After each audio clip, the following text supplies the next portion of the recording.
भारत और पाकिस्तान के बीच तनातनी के कारण कराची पहुंचा तुर्की का नेवी जहाज। पाकिस्तान ने तुर्की से मांगी है मदद। पीओके में पाकिस्तानी सेना दिखी एक्टिव। सेना के वाहन नजर आए। चंबक क्षेत्र की तरफ बढ़ रहे हैं सेना के वाहन।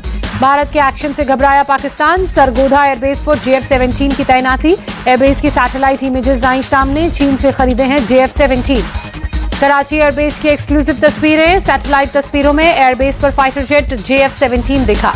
भारत के एक्शन से बौखलाया पाकिस्तान। राजस्थान बॉर्डर पर बड़े स्तर पर स्नाइपर तैनात किए। जैसलमेर के सामने एक पूरा डिवीजन डिप्लॉय किया।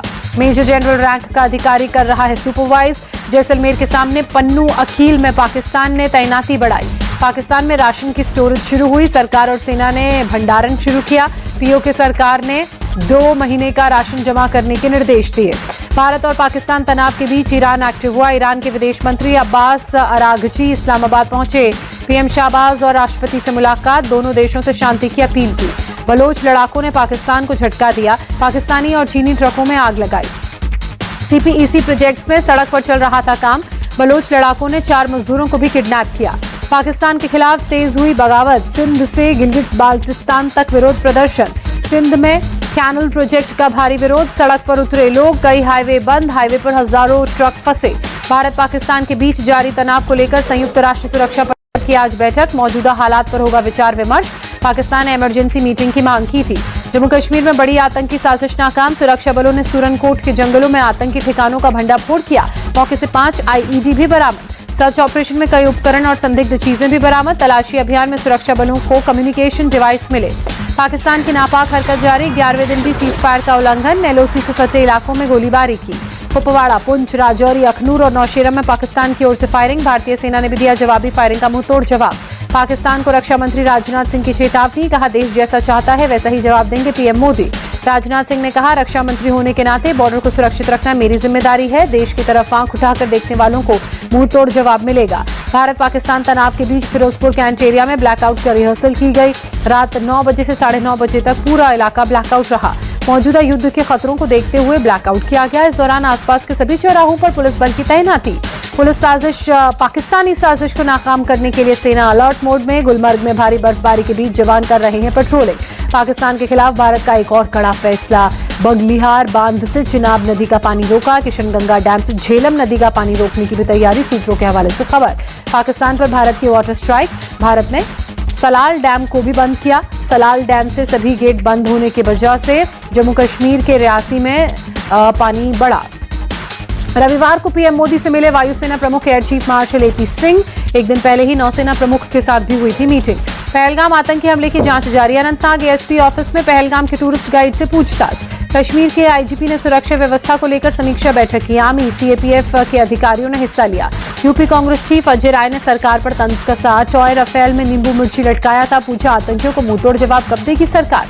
अजय राय ने कहा आतंकी हमले में लोग मारे जा रहे हैं और सरकार राफेल विमान में नींबू मिर्ची टांग कर रखे हुए है। अजय राय पर बीजेपी का पलटवार। प्रदीप भंडारी ने कहा कांग्रेस के नेता सेना का अपमान कर रहे हैं और पाकिस्तान के प्रोपेगेंडा को आगे बढ़ा रहे हैं।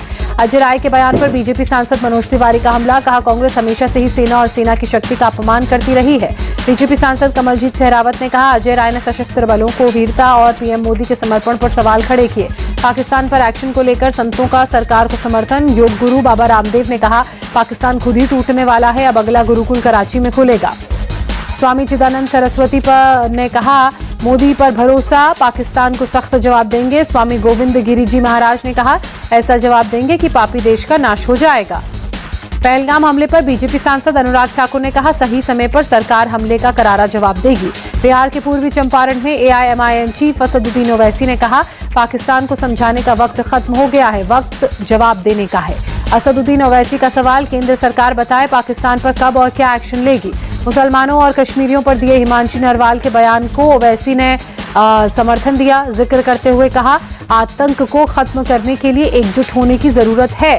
बंगाल बीजेपी चीफ सुकांत मजूमदार की मांग बंगाल समेत पूरे देश से पाकिस्तानियों को भगाया जाए। 4 मीनार के पास बीजेपी वर्कर्स का प्रोटेस्ट। पाकिस्तानियों को उनके देश भेजने की मांग की। बीजेपी नेता T उमा महेंद्र की मांग ओवैसी और तेलंगाना सरकार डोर टू डोर जाकर पाकिस्तानियों का पता लगाए और उन्हें वापस भेजे। गुजरात के गृहमंत्री हर्ष सांघवी का बयान पकड़े गए। ज्यादातर बांग्लादेशियों के पास बंगाल सरकार के कागज मिले। असम के सीएम हिमंता बिस्वा शर्मा ने कहा, कांग्रेस नेता गौरव गोगोई मेरे लिए एक अपराधी हैं, उन्हें पाकिस्तान से कनेक्शन पर जवाब देना चाहिए। अमृतसर पुलिस ने 2 लोगों को जासूसी के आरोप में गिरफ्तार किया। सेना से जुड़ी संवेदनशील जानकारी और तस्वीरें कर रहे हैं लीक। शुरुआती जांच के मुताबिक आरोपी पाकिस्तानी खुफिया एजेंसी के संपर्क में थे। ऑफिशियल सीक्रेट एक्ट में केस दर्ज कर आगे की जांच की मांग में पुलिस की बात। बंगाल के गवर्नर ने गृहमंत्री अमित शाह को मुर्शिदाबाद और मालदा हिंसा से जुड़ी रिपोर्ट सौंपी। प्रशासन की नाकामी, टारगेटेड सांप्रदायिक हिंसा का जिक्र किया। गवर्नर की रिपोर्ट में कट्टरपंथ और उग्रवाद को गंभीर खतरा बताया गया। केंद्रीय बलों की तैनाती, जांच आयोग की स्थापना और जरूरत पर अनुच्छेद 356 जैसे संवैधानिक विकल्पों पर विचार करने को कहा। पश्चिम बंगाल के नेता प्रतिपक्ष शुभेंदु अधिकारी ने गवर्नर की रिपोर्ट का स्वागत किया। कहा, बंगाल के लोग नतीजे चाहते हैं, ठोस कार्रवाई की मांग की। केंद्रीय मंत्री सुकांता मजूमदार ने कहा, पश्चिम बंगाल में संविधान से खिलवाड़ किया गया, इसलिए कोई तोड़ निकालना जरूरी। बिहार चुनाव के लिए पटना में महागठबंधन की बैठक, तीसरी मीटिंग में चुनावी रणनीतियों पर चर्चा। हरियाणा पंजाब जल विवाद पर पंजाब सीएम मान ने कहा, पानी का कोई विवाद नहीं, कानूनी तौर पर यह हमारे पक्ष में है। 1 साल का पानी उन्होंने 10 महीने में उपयोग किया, हमारे पास फालतू पानी नहीं है। हरियाणा कांग्रेस के पूर्व विधायक धर्म सिंह छौकर गिरफ्तारी। 1500 करोड़ के मनी लॉन्ड्रिंग मामले में दिल्ली से अरेस्ट किया। 20 लाख से ज्यादा छात्रों ने कल नीट यूजी के एग्जाम दिए। देश के 548 शहरों में था सेंटर। 14 इंटरनेशनल सेंटर्स पर परीक्षा का आयोजन। नीट परीक्षा में धांधली करने वालों पर एक्शन। राजस्थान एसओजी की 3 लोगों को डिटेन किया। एक छात्र को प्रश्न पत्र के बदले 40 लाख रुपए की डिमांड की थी। यूपी एसटीएफ को मिली बड़ी सफलता। नीट यूजी परीक्षा में धांधली करने वाले गिरोह का भंडाफोड़, 3 आरोपियों को गिरफ्तार किया। नीट यूजी और दूसरी परीक्षा पास कराने के नाम पर ठगी करते थे आरोपी। पुलिस ने आरोपियों के पास से 6 फोन समेत कई फर्जी दस्तावेज भी बरामद किए। कर्नाटक के कलबुर्गी में नीट एग्जाम सेंटर के बाहर बीजेपी का प्रोटेस्ट। एक कैंडिडेट का जनेऊ उतरवाकर सेंटर में एंट्री देने पर विरोध। कानपुर आग हादसे में 5 लोगों की मौत। दमकल की 50 से ज्यादा गाड़ियां कड़ी मशक्कत के बाद आग पर काबू पा सकी। शॉर्ट सर्किट के चलते 5 मंजिला इमारत में भीषण आग लगी थी। दमकल पुलिस और एसडीआरएफ की टीमों ने रेस्क्यू ऑपरेशन चलाया। रात भर चला रेस्क्यू ऑपरेशन। आग लगने के बाद पूरे इलाके में अफरा तफरी। आसमान में धुएं का गुबार उठा नजर आया। मुंबई में कपड़े के शोरूम में भीषण आग। बिल्डिंग में फंसी कई लोगों को रेस्क्यू किया गया। शॉर्ट सर्किट से आग लगने की आशंका। अमृतसर पुलिस की बड़ी कार्रवाई। गैंगस्टर धर्मप्रीत सिंह गिरोह के 3 सदस्य गिरफ्तार। आरोपियों के पास से भारी मात्रा में हथियार, कारतूस बरामद हुआ। महाराष्ट्र के रायगढ़ में बस पलटने से कई लोग घायल। मौके पर चलाया गया राहत बचाव का काम। घायलों को इलाज के लिए अस्पताल में भर्ती कराया गया। पुलिस मामले की जांच में जुटी। गुजरात के मोरबी में कागज के गोदाम में भीषण आग, बड़े पैमाने पर नुकसान की आशंका। देखते ही देखते आग ने पूरे गोदाम को अपनी चपेट में लिया। हादसे में किसी तरह की जनहानि की खबर नहीं। दमकल की गाड़ियों ने कड़ी मशक्कत के बाद आग पर काबू पाया। आग लगने के कारणों की जांच जारी। जम्मू कश्मीर के राजौरी में शादी समारोह के दौरान हादसा। दीवार गिरने से 22 लोग घायल, सभी अस्पताल में भर्ती। घायलों में 2 की हालत नाजुक, बाकी की स्थिति गंभीर। डॉक्टर्स की टीम निगरानी में जुटी।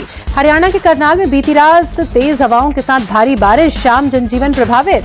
बारिश की वजह से कई इलाकों में जलभराव। तापमान में दर्ज की गई गिरावट। शिमला में कल तेज बारिश के साथ गिरे ओले। तापमान में दर्ज की गई गिरावट। सड़क पर लगे ओले के ढेर। बारिश की वजह से जनजीवन प्रभावित। जम्मू कश्मीर के अनंतनाग में मौसम का मिजाज बदला। कई जगहों पर झमाझम बारिश हुई। माउंट आबू में बारिश के बाद छाया कोहरा। तापमान में दर्ज की गई गिरावट। लोगों को गर्मी से मिली राहत। अजमेर में तेज बारिश के बाद मौसम हुआ सुहाना। लोगों को भीषण गर्मी से राहत मिली। राजस्थान में बदला मौसम का मिजाज। उदयपुर के कई इलाकों में बारिश। तापमान में आई गिरावट। लोगों को गर्मी से राहत। उत्तर प्रदेश के मुरादाबाद में मौसम का मिजाज बदला। शहर के कई हिस्सों में तेज बारिश। जगह जगह जलभराव। लोगों को परेशानी का करना पड़ा सामना। उत्तराखंड के टिहरी में भारी बारिश के बाद केम्प्टी फॉल का विकराल रूप नजर आया। झरने में पानी के साथ साथ भारी मात्रा में मलबा पत्थर भी आया। महाबलेश्वर के वेन्ना झील पर लेजर एंड ड्रोन शो का आयोजन। पर्यटन विभाग की तरफ से कार्यक्रम। आसमान में ड्रोन के जरिए बनाई गई एक से बढ़कर एक कलाकृति। शो देखने वालों का हुजूम उमड़ा। आईपीएल में सनराइजर्स हैदराबाद और दिल्ली कैपिटल्स के बीच टक्कर। आज हैदराबाद में शाम 7:30 बजे होगा मुकाबला। दिल्ली कैपिटल्स और सनराइजर्स हैदराबाद ने अब तक 25 मुकाबले खेले। सनराइजर्स ने 13, दिल्ली कैपिटल्स ने 12 मैच जीते। राजस्थान के रेयान पराग की पारी, कोलकाता के आंद्रे रसल की पारी बेहतरीन रही और को रोमांचक मुकाबले में केकेआर ने राजस्थान रॉयल्स को 1 रन से हराया।